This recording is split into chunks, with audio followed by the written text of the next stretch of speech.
Lastly, we'll look at our ingredient cost report. Here again, we default the data to last 30 days, but by now we know that we can simply click on that button and change things to a different time period if we wish to do so. We can filter the data by group, or if we click more filters, we can filter the data by recipes, which I'll show you in just a moment. So this is super cool. We have a overall overview of ingredient cost, which includes all pans, all rations, and everything else. We can look at the data on a recipe cost basis, so that breaks down how much we're spending on our fresh cows, low cows, high cow ration, small heifers, dry cows, and so forth. Or we can look at our group cost, which would split the data into young stock, so calves and heifers, lactating herd, or dry cows.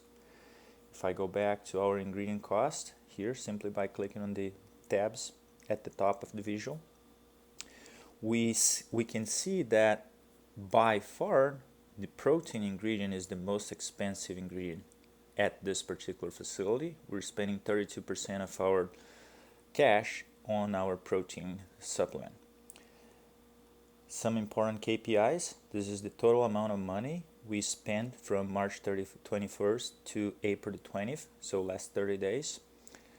Here's the average cost per day we're spending on feed and the average cost per head per day.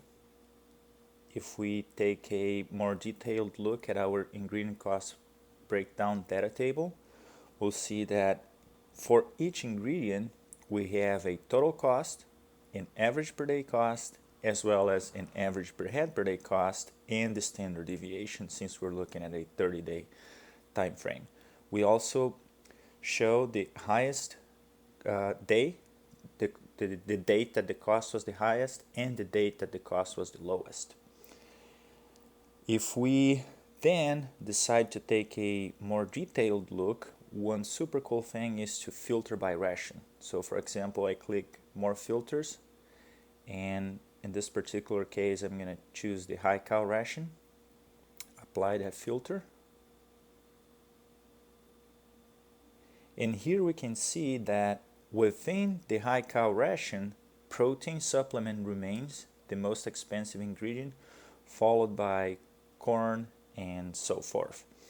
We can then scroll down. Here are the KPIs: total amount of money we spent on this ration for the last 30 days, an average cost per day, and an average per head per day. The same breakdown here on our data table: total cost, average cost per day, and average per head per day for each ingredient that makes up the high cow ration, and the average cost per head per day here at the bottom, which is the same as our KPI here at the top.